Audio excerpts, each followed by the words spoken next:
부활주일 저희들에게 주시는 하나님 말씀은 사도행전 1장 8절 말씀입니다. 사도행전 1장 8절 말씀입니다. 하나님 말씀을 한 목소리로 같이 읽도록 하겠습니다. 시작. 오직 성령이 너희에게 임하시면 너희가 권능을 받고 예루살렘과 온 유대와 사마리아와 땅끝까지 이르러 내 증인이 되리라 하시니라. 아멘.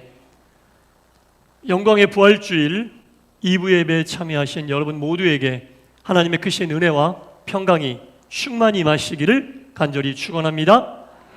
네, 오늘은 부활주일입니다. 오늘 새벽에 또 모여서 예배를 드렸고 이렇게 또 주일 예배로 영광 돌립니다. 오늘 새벽에 제가 전한 말씀의 제목이 욕망에 가리어진 십자가, 이런 제목이었어요. 욕망에 가리어진 십자가. 부활주일은 우리 주님께서 죽으셨다가 3일 만에 다시 살아나시는 것을 기억하는, 기념하는 주일입니다. 영광의 부활의 주님을 기억하려면, 제대로 알려면 주님의 죽음을 제대로 알아야 됩니다. 주님의 죽음을 알아야 부활도 제대로 알 수 있습니다. 우리 주님은 이 땅에 모든 인류의 죄를 짊어지시고 십자가 위에서 죽기 위하여 이 땅에 오셨어요. 죽기 일주일 전에 나귀를 타시고 예루살렘에 입성하십니다. 나귀를 타고 예루살렘에 입성하자 많은 백성들이 예수님을 열렬히 환영하는 겁니다. 종려나무 가지를 흔들면서 호산나 다윗의 자손이여, 예수님을 열렬히 환영하는 겁니다. 예수님과 함께 예루살렘에 들어왔던 제자들도 백성들이 환영하는 모습에 분위기에 휩쓰여서 같이 들떠 있습니다. 그런데 예수님은 임금으로서 예루살렘에 들어가시는데 그 들어가시는 모습은 임금의 모습이 아닙니다. 커다란 백마를 타신 것도 아니고 화려한 장식이 되어 있는 마차를 타신 것도 아니고 나귀를 타시는데 그것도 아주 어린, 보기에 좀 민망할 정도로 작은 나귀를 타시고 입성하시고, 예수님이 입으신 옷은 화려한 임금의 옷이 아닙니다. 그저 평소에 입으셨던 검소한, 전혀 빛나지 않는 일상복을 입고 예루살렘에 입성하십니다. 그 모습을 백성들은 환영하고 좋아하지만 제자들은 예수님이 왜 그렇게 입성하시는지 알아야 되거든요. 근데 제자들도 그 예수님의 모습은 아랑곳하지 않고 그냥 백성들의 분위기에 들떠서 같이 소리 지르고 있는 거예요. 모습이 너무 초라하고 보기 민망한데 임금의 모습으로 오셨다고 보기에는 너무나 형편없이 좀 누추하기까지 한 그런 모습이었어요. 예수님이 그런 모습을 가지고 예루살렘에 입성하신 이유가 뭘까요? 예수님은 지금 이스라엘을 다스리러, 이스라엘 위에 군림하러 그곳에 입성하신 게 아니라 무엇하러 입성하시는 겁니까? 죽으시러. 일주일 뒤에 이제 죽기 위하여 입성하시는 모습이다라는 겁니다. 사람들은 그것을 몰라요. 제자들조차 그것을 모릅니다. 예수님이 제자들에게 누누이 말씀하셨거든요. 나는 곧 죽을 것이다. 그리고 구원을 베풀 것이다. 근데 제자들에게는 그 예수님의 말씀이 귀에 들어오지 않습니다. 왕으로 오셨다니까 이제 곧 우리를 압제하고 있었던 로마로부터 구원해 주시고 이스라엘의 왕권을 회복하여 임금이 되시고 군림하시고 따랐던 우리들에게도 한 자리씩 주시겠지? 이런 욕망으로 제자들의 마음은 가득 차 있었거든요. 백성들도 마찬가지였어요. 백성들도 우리를 로마의 압제로부터 구원하고 해방시켜줄 임금이다 이렇게 생각했어요. 예수님이 생각하는 왕과 백성들과 제자들이 생각하는 왕의 모습은 완전히 달랐어요.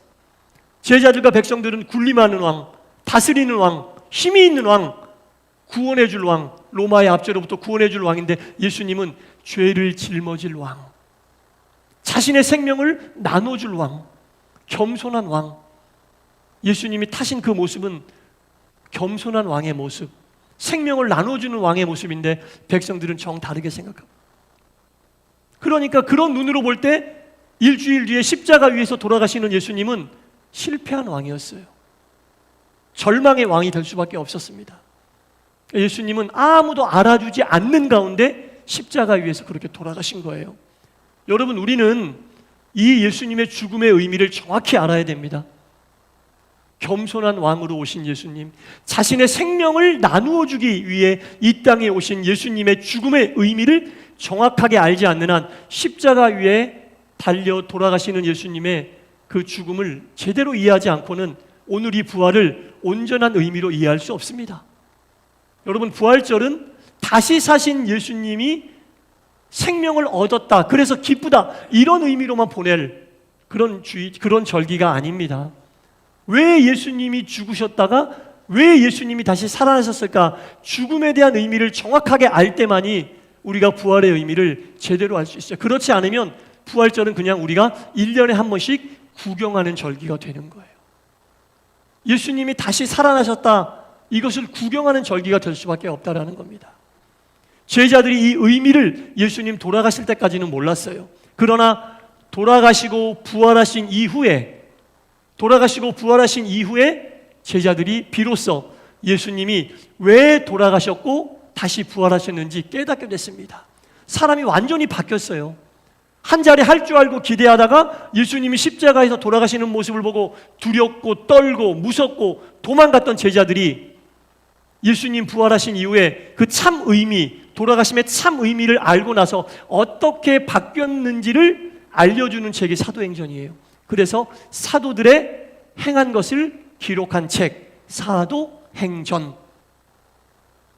부활의 의미를 참으로 깨닫고 바뀐 제자들의 모습을 써놓은 책, 액트, 행동. 어떤 행동이 사도들에게 있었느냐, 그것을 써놓은 책이 사도행전입니다. 믿기 전에 두렵고 떨고 무섭고 예수님의 제자였다는 게 부끄럽고 드러내고 싶지 않고 이랬던 사도들이 부활의 의미, 예수님 죽음의 의미를 제대로 깨닫고 바뀌었어요. 이제는 예수님처럼 생명조차 아까워하지 않는 증인으로, 오직 성령이 너희에게 임하시면 너희가 권능을 받고 예루살렘과 온 유대와 사마리아와 땅끝까지 이르러 내 증인이 되리라, 증인으로 바뀌었다는 거예요. 겁쟁이 제자에서, 두렵고 떨고 절망하고 있었던 제자의 모습에서 목숨조차 아까워하지 않는 증인의 모습으로 변화됐다는 얘기입니다. 부활의 참 의미를 깨달았을 때 구경만 하던, 예수님의 돌아가시는 것을 구경만 하던 제자들이 이제는 삶으로 예수님을 받아들이고 부활의 의미를 깨닫고 목숨조차 아까워하지 않는 증인이 됐다라는 겁니다. 이 시대를 살고 있는 우리들도 예수님의 이 죽음의 의미와 부활의 의미를 제대로 알 때만 온전한 그리스도인이 될 수 있어요. 이거 모르면요, 해마다 부활절은 그냥 구경하는 절기가 돼요. 예수님 부활하셨네, 구경하는 절기가, 나의 삶과는 관계가 없는 구경하는 절기가 돼버린다는 겁니다. 예수님께서 죽으시고 3일 만에 부활하시고 40일 동안 이 땅에 계시다가 감람산에서 하늘로 올라가시면서 하신 말씀이 오늘 본문이거든요. 오직 성령이 너희에게 임하시면, 여러분, 이 시대에 부활하신 주님은 성령으로 우리 가운데 임하신다는 거예요. 예수님이 올라가시면서 그렇게 말씀하셨어요. 나는 올라가지만 오직 성령이 너희에게 임하시면 너희가 권능을 받아 증인이 될 것이다. 이 시대의 부활의 증인으로 산다는 것은 성령의 임함에 따라 성령의 권능으로 산다는 뜻입니다. 그래서 성령을 받는다는 얘기는 이 시대에 예수를 믿는 사람들에게 선택사항이 아니에요. 필수사항이에요. 예수님이 그렇게 말씀하시고 올라가셨어요. 오직 성령이 너희에게 임하시면 성령의 힘으로 예수를 믿어라.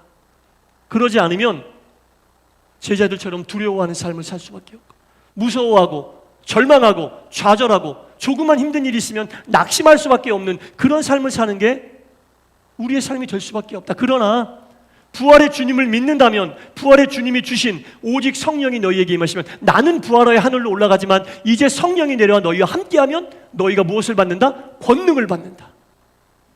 권능을 받는다. 이 시대의 그리스도인들은 성령 없이는 제대로 신앙생활을 하기 힘들거든요.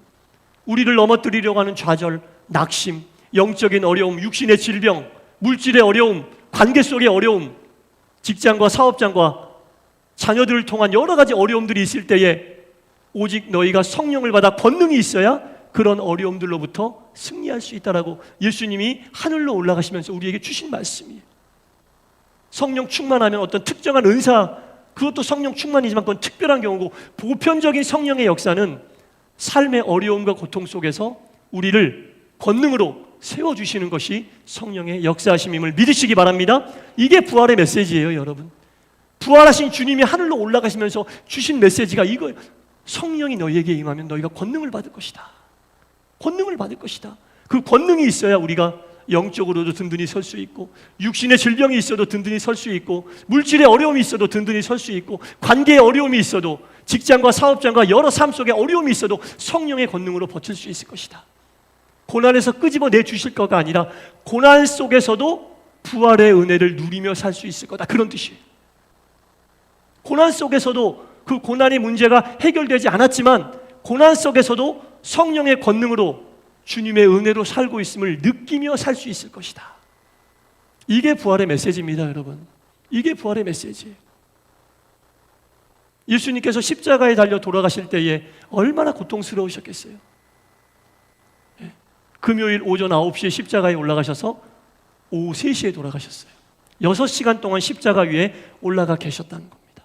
얼마나 육신에 힘들고 하나님으로부터 버림받았다는 영적인 괴로움이 있었겠어요. 그러나 주님은 끝까지 사명을 감당할 수 있었어요. 하나님의 영이 예수님을 붙잡아 주셨기 때문에. 제가 오늘 읽은 이 사도행전을 쭉 읽으면요, 정말 성령의 권능을 받고 변화된 사도들의 모습이 쭉 나오는데, 사도행전 7장을 보면 우리가 잘 알고 있는 스데반이라고 하는 사람이 나옵니다. 이 스데반은 기독교 역사상 최초의 순교자이자 많은 사람들에게 복음을 전하다가 돌에 맞아 죽은 사람이잖아요.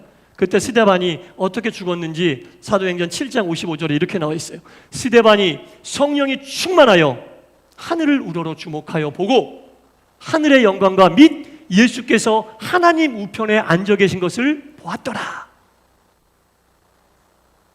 스데반이 성령이 충만하여 예수님께서 하늘로 올라가신 말씀 그대로 성령이 스데반에게 임하여 돌에 맞아 죽는 고통과 괴로움 속에 있었지만 스데반의 눈은 하늘을 바라보며 부활하신 예수님, 하나님 우편에 앉아 계신 예수님과 아이 컨택하고 있었다. 돌에 맞는 것처럼 우리가 영적으로 괴로울 때 있죠. 육신의 질병이 우리를 힘들게 할 때 있죠. 또는 물질의 어려움으로, 관계의 어려움으로, 자녀들 문제로 인하여 여러 문제로 스데반이 돌에 맞아 고통 속에 빠져 있는 것처럼 괴로울 때 있죠. 그때 우리에게 필요한 것은 눈을 들어 예수님, 부활의 주님과 아이 컨택하는 겁니다. 고난 속에서 주님과 아이 컨택하는 겁니다. 스데반이 돌에 맞아 죽으면서 그 얼굴이 웃었다고 나와요. 고난 속에 있었지만 예수님과 아이 컨택했을 때 그 스데반의 돌에 맞아 죽는 죽음의 사건은 죽는 것으로 끝나는 것이 아니라 부활의 주님을 따라 또 다른 생명의 문이 열리는 시간이었음을 믿으시기 바랍니다. 이게 부활의 신앙입니다, 여러분. 이게 부활의 신앙입니다. 고난 속에 있을 때 돌에 맞는 것처럼 힘들고 어렵고 괴로운 상황이지만 눈을 들어 부활의 주님과 아이 컨택하는 것, 그 주님이 새로운 생명의 문을 열어주심을 믿고 주님과 아이 컨택하는 것이 부활의 신앙입니다. 예수님 부활하셨네 박수치고 축하하는 것만으로 끝나는 절기가 부활절이 아닙니다. 그거는 구경하는 부활절, 구경하는 부활절. 해마다 4월달이 되면 구경하는 부활절인데 보는 부활절이 아니라 삶으로 사는 부활절이 되려면 고난 속에서 예수님과 부활의 주님과 아이 컨택할 수 있는 믿음이 우리에게 있어야 돼요. 예? 지금 현재 고난의 훈련을 받고 계시는 분들 계실 줄 압니다. 제가 아는 분들도 있고 저에게 전화로 기도 부탁하시는 분들도 있고, 예, 함께 기도하는 분들 많이 계십니다. 고난의 훈련을 받고 있다면 영적으로나 육적으로나 물질로나 자녀로나 관계로나 어떤 돌에 맞는 것 같은 광야길을 걷는 것 같은 고난의 훈련을 받고 있는 분이 있다면 여러분 가장 먼저 여러분이 중요하게 하셔야 할 게 부활의 주님과 아이 컨택하는 거예요. 예수님과 눈을 마주치는 거예요. 스데반이 그랬듯이 돌이 날아오고 있는데 눈을 들어 하늘을 보았을 때 하나님의 영광과 예수께서 하나님 우편에 앉아 계신 것을 보고 그의 얼굴이 환하게, 세상 어디에서도 볼 수 없는 환한 모습으로 예수님께로 나아갔다는 거죠. 예. 그것이 부활의 메시지고 그것이 부활의 은혜입니다. 우리는 이 은혜 아니면 살 수 없는 거예요. 모든 고통과 문제가 해결돼서 사는 게 아니라 고통 속에 머물러 있지만 주님의 은혜가 우리 속에 들어와서 당연하게 누리고 살았던 것이 아니라 부활의 주님이 주셨던 은혜로 하루하루 살고 있음을 깨닫는 것, 그래야 은혜롭게 살 수 있는 거예요, 여러분. 예, 그래야 은혜롭게. 그게 은혜예요. 해결해 주시면 은혜고 해결해 주지 않으시면 은혜가 아니다. 이게 아닌 거죠. 어려움 속에서도 내가 부활의 은혜로 살고 있다는 것을 느끼며 사는 것이 부활절에 우리에게 주시는 부활의 메시지다라는 겁니다. 사랑하는 성도 여러분, 부활의 은혜는, 부활의 예수님은, 부활절기는 구경하는 게 아닙니다. 눈으로만 보는 게 아닙니다. 예수님과 어떻게 하든지 아이 컨택해서 고난 가운데서 예수님을 바라보려고 힘쓰고 했을 때 항상 우리를 보고 계시는 예수님이 바로 만나주십니다. 우리가 눈을 들어 예수님을 안 보는 거지, 예수님은 우리가 어디에 있든지 예의주시하고 계십니다. 확실합니다.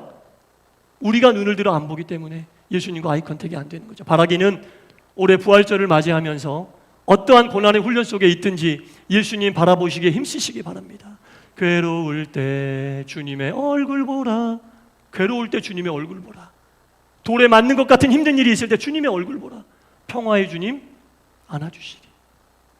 이 귀한 부활의 메시지가 우리의 모든 삶 속에 온전히 드러나 항상 성령의 충만함으로 주님을 보고 주님의 권능이 우리 가운데 임하여 늘 부활의 은혜로 살아가는 동산교회와 저와 여러분 될 수 있기를 주님의 이름으로 간절히 축원합니다. 기도하겠습니다. 주님, 부활절은 예수님의 부활을 기뻐하고 축하만 하는 절기로 끝나면 안 됩니다. 보는 부활절이 아니라 삶으로 살아가는 부활절이 되게 하여 주시옵소서. 사도행전의 스데반을 비롯한 모든 사도들이 어떻게 고난 속에서 주님을 바라보고 주의 사역을 감당하며 이 세상을 살아갔는지 교훈을 얻게 하시사 올해 부활절은 어떻게 해서든지 예수님과 아이 컨택하게 하시고 우리를 바라보시고 은혜 내려주시는 주 주님의 은혜 속에서 하루하루 살아가는 우리 모두가 되게 하여 주옵소서. 예수님 이름으로 기도드리옵나이다. 아멘.